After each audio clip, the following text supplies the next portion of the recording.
তো বন্ধু, ম্যাচ শেষে লখনৌ সুপার জায়ান্টসের ওনার সঞ্জীব গোয়েঙ্কা স্যার 14 বছর বয়সী বাচ্চা ছেলে বৈভব সূর্যবংশীর সঙ্গে যেটা করলেন সেটা সত্যি আমাদের মন তিনি জিতে নিয়েছেন।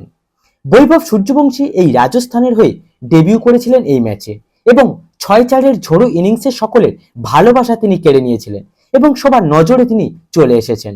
এবং 34 রান করে তিনি যখন এডেন মার্ক্রামের বলে স্ট্যাম্প আউট হয়ে কাঁদতে কাঁদতে ব্যাবিলিয়নের দিকে যাচ্ছিলেন, তখন কিন্তু সমস্ত সমর্থকরাও তাদের চোখের জল আটকাতে পারেনি তাকে দেখে। এছাড়া রাজস্থানের জেতা ম্যাচ যখন হেরে গিয়েছিল তখন বৈভব সূর্যবংশী মাঠের ধারে খুবই ইমোশনালি হয়ে দাঁড়িয়েছিলেন, আর এটা দেখে সঞ্জীব গোয়েঙ্কা তাকে জড়িয়ে ধরে সান্ত্বনা দেওয়ার চেষ্টা করে এবং নেক্সট ম্যাচের জন্য আরো শুভকামনাও জানান তাকে। আর সঞ্জীব গোয়েঙ্কার এমন আচরণ সকলের মন কিন্তু জিতে নিয়েছেন, আর এটাই তো আমরা দেখতে চাই একজন দল মালিকের কাছ থেকে, যেটা কিন্তু কেকেআর এর মালিক শাহরুখ খান প্রায় সময় করে থাকেন।